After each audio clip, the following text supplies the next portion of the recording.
მსოფლიო ამბებს წარმოგიდგენთ Global Auto Import.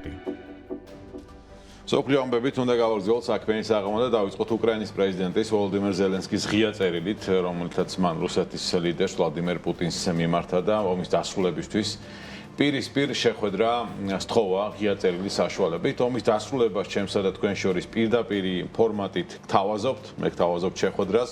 ყველა მოისმინა, როგორ ამბობდნენ თქვენი წარმომადგენლები ღიმილით, თითქოს მე მოსკოვში შემეძლო ჩასვლა, მაგრამ ამ 26 წლის შემდეგ უკრაინის ლიდერს, თქვენს დედაქალაქში ისევე როგორც რუსეთის ლიდერს კიევში, აღარაფერი ესაქმება. ეს წერია ერთ-ერთი ციტატაა, მოკლედ ზელენსკის წერილიდან, რომელიც მან პუტინისთვის გაამზადა და გაგზავნა. უკრაინის პრეზიდენტის თქმით, არსებობს ქვეყნები, რომლებიც ტრადიციულად ომისა და მშვიდობის საკითხებში გადასაწყვეტად ლიდერების შეხვედრისთვის კარგი ადგილია, მაგალითად შვეიცარია, თურქეთი ან არაბეთის მხარეს ნებისმიერი ქვეყანა. შესაბამისად, ზელენსკი ამბობს, რომ ნებისმიერ ამ ქვეყანაში, რომლებიც ასევე თავისთავად მზად იქნებიან, რომ მიიღონ ზელენსკი და პუტინი, რა თქმა უნდა, იმ ქვეყნებში უნდა გაიმართოს შეხვედრა და პირდაპირი დიალოგი არის ერთადერთი გზა, რომელსაც შეუძლია ამ ომის დასრულება. ზელენსკიმ თქვა, რომ ლიდერები იღებენ გადაწყვეტილებებს და შესაბამისად ჩვენც შეგვიძლია მივიღოთ გადაწყვეტილება. ზელენსკიმ ასევე ისაუბრა იმასთან დაკავშირებით, რომ თუ სამშვიდობო მოლაპარაკებებზე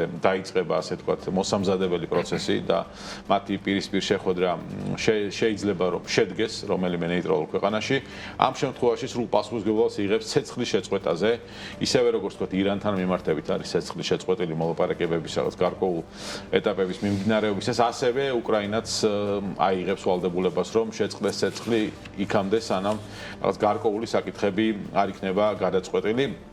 ზელენსკიმ ასევე განაცხადა, რომ ცეცხლის შეწყვეტის მონიტორინგი კონფლიქტის ზონაში შეუძლია ამერიკის შეერთებულ შტატებსაც განახორციელოს, თუ ამასთან დაკავშირებით იქნება თანხმობა.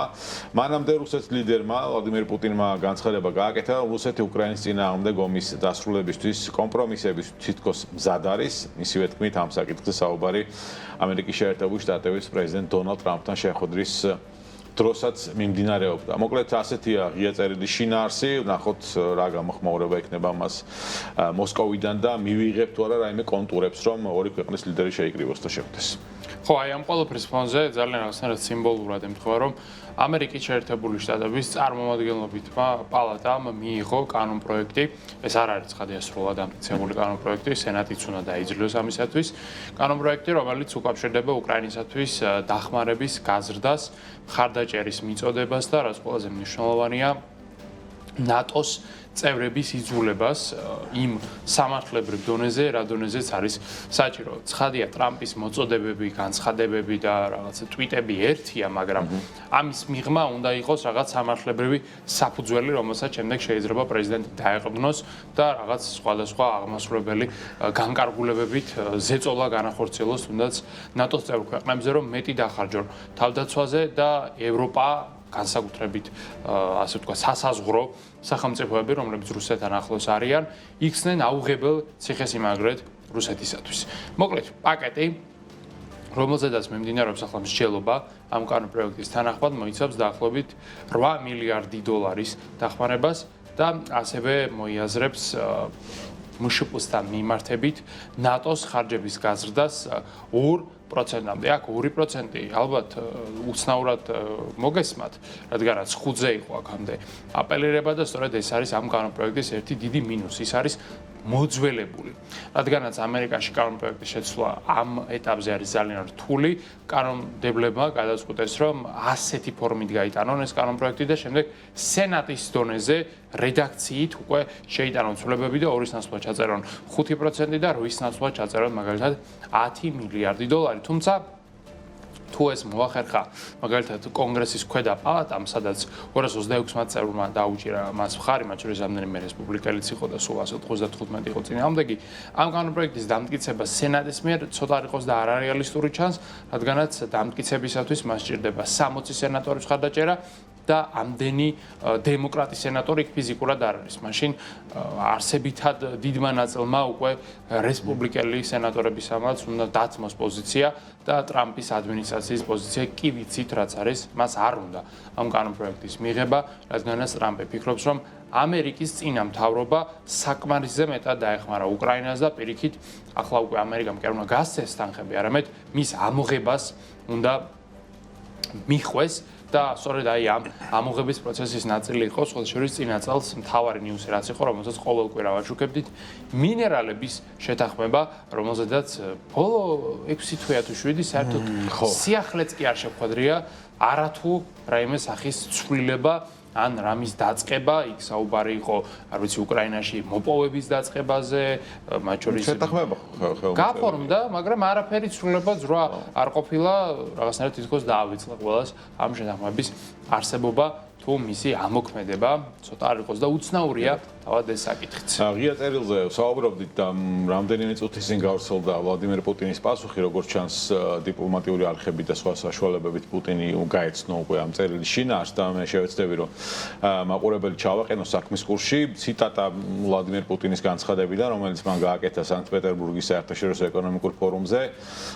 წერილი ნამდვილად შეიცავს უზრდელობის ელემენტებს, რა არის ეს, სვამს კითხვას პუტინი პირადი შეხვედრისა და მოლაპარაკებებისთვის შესაბამისი პირობების შექმნის მცდელობა თუ პირიქით ისეთი გარემო შექმნა, რომელშიც სინამდვილეში ყველანაირი პირადი შეხვედრა შეუძლებელი ხდება. გონია რომ ორივე განაცხადა ვლადიმერ პუტინმა, ანუ რაღაცა გარკვეული იმედების დამყარება როგორც ჩანს ამ ყველაფერზე არ შეიძლება.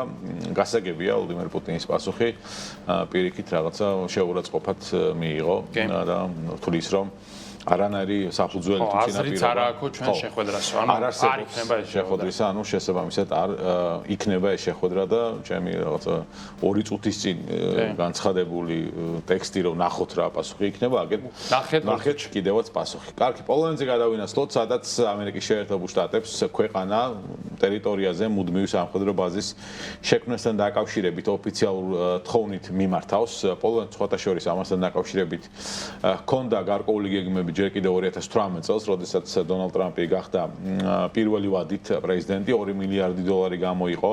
მაშინ ფორტ ტრამპის დაარსების ინიციატივა იყო, თუმცა ამ ინიციატივამ შედეგი ვერ გამოიღო, მაგრამ მიუხედავად ამისა, პოლონეთში ამერიკელი სამხედროების რიცხოვნობა ამის შემდეგ იზრდებოდა და დაახლოებით 10,000-მდე ამერიკელი ჯარისკაცი განლაგებულია პოლონეთში, ასევე მუდმივი გარნიზონი დგას და რაკეტსაწინააღმდეგო ამდეგო თავდაცვის ბაზა. თუმცა აქ არ სურს გაჩერება პოლონეთს და არსებული ინფორმაციით განცხადება ვარშავა მოთხშაბაც გაავრცელა და ის პრეზიდენტ დონალდ ტრამპის გადაწყვეტილებას უკავშირდება, რომლის ფარგლებშიც პოლონეთში ასე ვთქვათ დამატებით 5,000 სამხედრო მოსამსახურის გაგზავნის ბრძანება გაიცა და ახლა პოლონეთი ფიქრობს, რომ ეს კარგი შანსია გამოიყენოს, რომ განთავსდეს პოლონეთში მუდმივი ბაზა ამერიკის შეერთებული შტატებისა. სოციალურ ლიქსზე დაწერა ოფიციალური მიმართვა პოლონეთის თავდაცვის მინისტრმა და წინადადება ამერიკის შეერთებული შტატების თავდაცვის დივან პიტ ჰექსეტს უკვე გაუგზავნა. მოგვიანებით პრესკონფერენციაზე მინისტრმა თქვა, რომ ამჟამად მოთხოვნის დეტალები მეორე მხარესთან ზუსტდება, თუმცა იქვე აღნიშნა, რომ პროცესი სწორი მიმართულებით ვითარდება. ახლა რაც მიდის და მინისტრი იმედოვნებს, რომ ვარშავა ამერიკული სამხედრო კონტინგენტის გასაფართოებლად ყველაფერს გააკეთებს, უწლებია ყველაფერს აკეთებს, თუმცა ჯერჯერობით რაღაც მასშტაბური გაფართოება ვერ მივიღეთ, თუმცა ფაქტი ის, რომ იზრდება კონტინგენტის რაოდენობა, ესეც დადებითია, რა თქმა უნდა, პოლონეთის და მისი დაცულობისთვის. ხო, არსებითად მნიშვნელოვანი ძრები არ მქონია ახლო აღმოსავლეთში, გარდა ერთისა, ისრაელმა და ლიბანმა ცეცხლის შეწყვეტის შეთანხმება გაახანგრძლივეს. ეს ის შეწყვეტის შეთანხმება, რომელიც როგორც ასე ვთქვათ, იტყობინებოდა ირანი არაერთხელ დაირღვა, თუმცა ისრაელი ამ ფაქტს არ აღიარებს, რადგანაც როგორც ისრაელი ამბობს, მათ არც ერთი იერიში არ მეუტანიათ ლიბანის წინააღმდეგ, ყოველი იერიში იყო ტერორისტული დაჯგუფებების წევრების წინააღმდეგ, ჰეზბოლას წინააღმდეგ და ჰეზბოლა და ლიბანი ერთი ნამდვილად არ არიან, ამას არავინ არ აღიარებს დედამიწაზე, მათ შორის არც ირანი. შესაბამისად, ისრაელისა და ლიბანის შეთანხმება რჩება ისე, როგორც არის, მაგრამ მას დაემატა ერთი ახალი ძალიან საინტერესო პუნქტი. საპილოტე სახით უნდა შეიქმნას უსაფრთხოების ზონები. რას გულისხმობს უსაფრთხოების ზონა?